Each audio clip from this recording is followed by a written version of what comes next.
ಕಾಡಾನೆ ಮಾನವ ಸಂಘರ್ಷದಿಂದ ಜೀವಹಾನಿ ಸಂಭವಿಸಿದಾಗ ವಿರೋಧ ಪಕ್ಷವಾಗಿ ಕಣ್ಣು ಮುಚ್ಚಿ ಕುಳಿತುಕೊಳ್ಳಬೇಕೆ ಎಂದು ಕೊಡಗು ಜಿಲ್ಲಾ ಬಿಜೆಪಿ ಕಾಂಗ್ರೆಸ್ಗೆ ತೀಕ್ಷ್ಣವಾಗಿ ಪ್ರಶ್ನೆ ಮಾಡಿದೆ.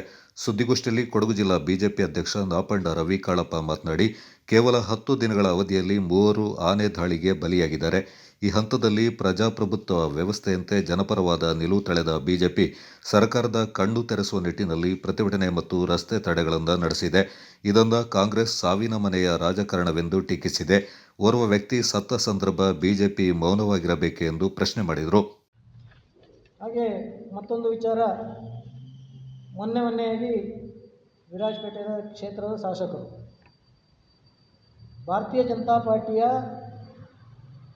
ಇಡೀ ಜಿಲ್ಲೆಯ ಪ್ರಮುಖರು, ಇಂದಿನ ಶಾಸಕರುಗಳು ನಾವೆಲ್ಲ ಸೇರಿ ಏನು ಈ ಆನೆ ತುಳಿತದಿಂದ ಪ್ರಾಣ ಕಳ್ಕೊಂಡಿದ್ರು.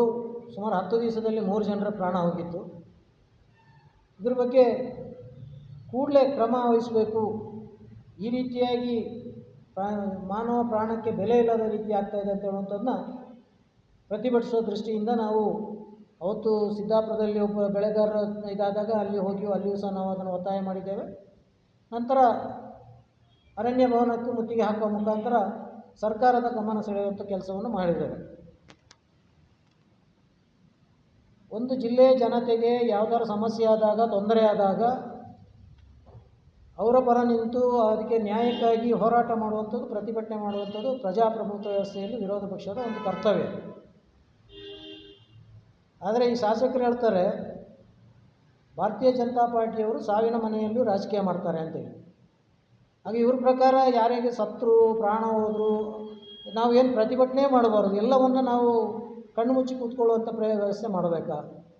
ಸರ್ಕಾರದ ಗಮನ ಸೆಳೆಯಲಿಕ್ಕೆ ಕೆಲಸ ಮಾಡಬಾರ್ದ? ಇವರ ಮಾತಿನ ಹಿನ್ನೆಲೆ ಏನು, ಮರ್ಮ ಏನು ಅಂತೇಳಿ ನಾವು ಅವ್ರನ್ನೇ ವಾಪಸ್ ಕೇಳಲಿಕ್ಕೆ ಇಷ್ಟಪಡ್ತೇವೆ. ಏಕೆಂದರೆ ಜನತೆಯ ಪರವಾಗಿ ಹೋರಾಟ ಮಾಡುವಂಥದ್ದು ಬಿಜೆಪಿ ಹಿಂದಿನಿಂದ ಮಾಡ್ಕೊಂಡು ಬಂದು ಈಗಲೂ ಮಾಡ್ತೇವೆ, ಮುಂದೆಯೂ ಮಾಡ್ತೇವೆ. ನಾವು ಇವ್ರು ಏನು ಹೇಳ್ಕೊಂಡ್ರು ಸಮೇತ ನಾವು ಅದಕ್ಕೇನು ಹಿಂದೆ ನಿಲ್ಲುವಂಥದ್ದಲ್ಲ. ಆದರೆ ಅದರ ಪರಿಣಾಮವಾಗಿ ಅವತ್ತು ವಿಧಾನಸಭೆಯಲ್ಲಿ ಕಾರ್ಯಕಲಾಪವನ್ನು ನಡೀತಾ ಇತ್ತು. ಸರ್ಕಾರವು ಗಮನಕ್ಕೆ ಬಂತು. ನಾವು ಏನು ಅಂದರೆ ತುರ್ತಾಗಿ ಮಾಡಿದ್ರಿಂದ ಅಲ್ಲಿ ಪ್ರತಿಭಟನೆ ಮಾಡಿದೆವು. ನಂತರ ರಾಷ್ಟ್ರೀಯ ಹೆದ್ದಾರಿಯನ್ನು ನಾವು ವಾಹನಗಳನ್ನು ತೊಂದರೆ ಮಾಡಲಿಲ್ಲ. ಆದರೆ ಸರ್ಕಾರದ ಗಮನ ಸೆಳೀಬೇಕು ಅಂತೇಳಿ ಅಲ್ಲಿ ಪ್ರತಿಭಟನೆಗೆ ಮುಂದಾಗಿರುವಂಥದ್ದು ಸರಿಯೇ. ಆದರೆ ಅದು ಆ ಮಟ್ಟಕ್ಕೆ ಹೋಗಿದ್ದರಿಂದ ಕೂಡಲೇ ರಾಜ್ಯ ಅರಣ್ಯ ಸಚಿವರು ಎಚ್ಚೆತ್ತುಕೊಂಡ್ರು. ಕೂಡಲೇ ಒಂದು ಸಭೆಯನ್ನು ಮಾಡಿದರು. ಆ ಸಭೆಯ ಬಗ್ಗೆಯೂ ಇವರು ಭಾರಿ ಇದು ಹೇಳಿದ್ದಾರೆ. ನಾವು ಕೇಳಿದಂಥದ್ದು ಜಿಲ್ಲೆಯ ಇತರ ಸಂಘಟನೆಗಳು, ಭಾರತೀಯ ಜನತಾ ಪಾರ್ಟಿ ಎಲ್ಲವರು ನಾವು ಕೇಳಿರೋದಂತ ಏನು ಅಂದರೆ, ಕೊಡಗು ಜಿಲ್ಲೆಯಲ್ಲಿ ಹಿಂದಿನಿಂದ ಇದೆ ಆನೆ ತುಳಿತದ್ದು, ಈಗ ಇರಲಿಲ್ಲ ಅಂತ ಹೇಳೋದಿಲ್ಲ. ಆದರೆ ಅದಕ್ಕೆ ಒಂದು ಶಾಶ್ವತ ಪರಿಹಾರ ಆಗಬೇಕು. ಮಾಜಿ ಸಚಿವ ಅಪ್ಪಚ್ಚು ರಂಜನ್ ಮಾತನಾಡಿ, ಬಿಜೆಪಿ ಅವಧಿಯಲ್ಲಿ ಅರಣ್ಯ ವ್ಯಾಪ್ತಿಯಲ್ಲಿ ಇದ್ದ ಕಂದಕಗಳಿಂದ ಸ್ವಚ್ಛಗೊಳಿಸುವ ಕಾರ್ಯ ನಡೆಸುತ್ತಿತ್ತು. ಇಂದು ಆ ಕಾರ್ಯ ನಡೆಯದಿರುವುದು ಕಾಡಾನೆ ಹಾವಳಿ ಹೆಚ್ಚಳಕ್ಕೆ ಕಾರಣವಾಗಿದೆ ಎಂದರು. ವ್ಯವಸ್ಥೆಯನ್ನು ಮಾಡುವಂಥ ಕೆಲಸವನ್ನು ಮಾಡಬೇಕಾಗ್ತದೆ. ಡೀಲರ್ಸ್ ಕೂಡ ಅಷ್ಟೇ. ನಮ್ಮ ಈಗಾಗಲೇ ಮುಖ್ಯಮಂತ್ರಿಯವರ ಕಾರ್ಯದರ್ಶಿಗಳು ನಮ್ಮ ಪೀರಿಯಡಲ್ಲಿ ಫಾರೆಸ್ಟ್ನಲ್ಲಿ ಏನೂ ಕೆಲಸ ಮಾಡಿಲ್ಲ, ಭಾಳಷ್ಟು ಜನ ಸತ್ತೋಗಿದ್ದಾರೆ ಅಂತ ಹೇಳಿದ ವಿಚಾರವನ್ನು ಹೇಳಿದ್ದಾರೆ. ಅವರು ನಿಮಗೆ ಕೊಟ್ಟ ಮಾಹಿತಿಯಲ್ಲಿ ತಪ್ಪು ಮಾಹಿತಿಯನ್ನು ಕೊಡುವಂಥ ಕೆಲಸವನ್ನು ಮಾಡಿದ್ದಾರೆ. 24-25ರಲ್ಲಿ ನನ್ನ ಹತ್ರ ದಾಖಲೆ ಇದೆ. ಸುಮಾರು 14 ಕಾಡು ಪ್ರಾಣಿಗಳಿಂದ ಮರಣ ಆಗುವಂಥ ವ್ಯವಸ್ಥೆ ಆಗಿದೆ. ಅಲ್ಲ, 24-25ರಲ್ಲಿ 23 ಆಗಿರುವಂಥದ್ದು. 24ರಲ್ಲಿ ಸುಮಾರು 14 ಆಗಿದೆ. 22ರಲ್ಲಿ ನಮ್ಮ ಪೀರಿಯಡಲ್ಲಿ ಕೂಡ 21-22ರಲ್ಲಿ 6 ಆಗಿದೆ.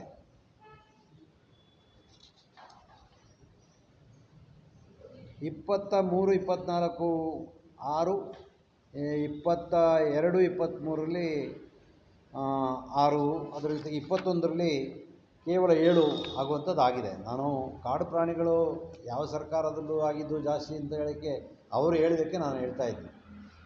ಆದರೆ ನಾವು ಫಾರೆಸ್ಟ್ ಡಿಪಾರ್ಟ್ಮೆಂಟಲ್ಲಿ ಏಪ್ರಿಲಲ್ಲೇ ಬಂದಾಗಲೂ ಕೂಡ ಆ ಟ್ರಂಚಸನ್ನು ರಿಪೇರಿ ಮಾಡೋಂಥ ಕೆಲಸವನ್ನು ಮಾಡ್ತಾಯಿದ್ವಿ. ಇವತ್ತು ನೋಡಿ, ಎಲ್ಲಿ ಟ್ರಂಚಸ್ 3 ಅಡಿ ಆಳ, 2 ಮೀಟ್ರ್ ಅಗಲ ಇದ್ದರೆ ಒಂದೇ ಒಂದು ಆನೆ ಅದರಲ್ಲಿ ದಾಟಲಿಕ್ಕೆ ಆಗೋದಿಲ್ಲ. ಈ ಮಳೆಗಾಲದಲ್ಲಿ ಮಳೆ ಬಿದ್ದಾಗ ನೀರು ಕೊಚ್ಕೊಂಡು ಬಂದು ಮುಚ್ಚಿದಾಗ ಅದರಲ್ಲಿ ದಾಟುವಂಥ ವ್ಯವಸ್ಥೆ ಆಗುತ್ತದೆ. ಅದರಿಂದ ಹೆಚ್ಚು ಪ್ರಾಣ ಹಾನಿಯಾಗಿರುವಂಥದ್ದು. ಇವರು ರಿಪೇರಿ ಕೆಲಸ ಮಾಡಿದರೆ ಇಷ್ಟು ಪ್ರಾಣ ಹಾನಿ ಆಗ್ತಾ ಇರಲಿಲ್ಲ. ಅದರ ಜೊತೆಗೆ ನಮ್ಮ ಸರ್ಕಾರ ಇರಬೇಕಾದ್ರೆ ಒಂದು ಬ್ಲೂ ಪ್ರಿಂಟನ್ನು ಮಾಡಿದ್ದೇವೆ. ಆ ಬ್ಲೂ ಪ್ರಿಂಟನ್ನು ಸರ್ಕಾರ ಕೂಡ ಕೊಟ್ಟಿದ್ದೇವೆ. ಸುಮಾರು 1200 ಕೋಟಿ ರೂಪಾಯಿ ಬೇಕಾಗ್ತದೆ ಅಂತ ಹೇಳಿದ್ರೆ ಕೊಟ್ಟಿದ್ದೇವೆ. ಎಂಎಲ್ಸಿ ಸುನಿಲ್ ಸುಬ್ರಹ್ಮಣಿ ಮಾತನಾಡಿ, ಅಮೆರಿಕ, ಇಸ್ರೇಲ್ ಹಾಗೂ ಇರಾನ್ ನಡುವಿನ ಯುದ್ಧದ ನಡುವೆಯೂ ಪ್ರಧಾನಿ ಮೋದಿಯವರು ದೇಶಕ್ಕೆ ಅಗತ್ಯವಾದ ಕಚ್ಚಾ ತೈಲವನ್ನು ಪಡೆಯುವ ನಿಟ್ಟಿನಲ್ಲಿ ಪ್ರಯತ್ನಗಳನ್ನು ಮಾಡಿರುವುದನ್ನು ಅಭಿನಂದಿಸಬೇಕೆಂದರು. ಗೋಷ್ಠಿಯಲ್ಲಿ ಜಿಲ್ಲಾ ಬಿಜೆಪಿ ಪ್ರಧಾನ ಕಾರ್ಯದರ್ಶಿ ಮಹೇಶ್ ಜೈನಿ, ವಕ್ತಾರರಾದ ಬಿಕೆ ಅರುಣ್ ಕುಮಾರ್, ಮಾಧ್ಯಮ ಪ್ರಮುಖ ಸಜಿಲ್ ಕೃಷ್ಣ ಪಾಲ್ಗೊಂಡಿದ್ದರು.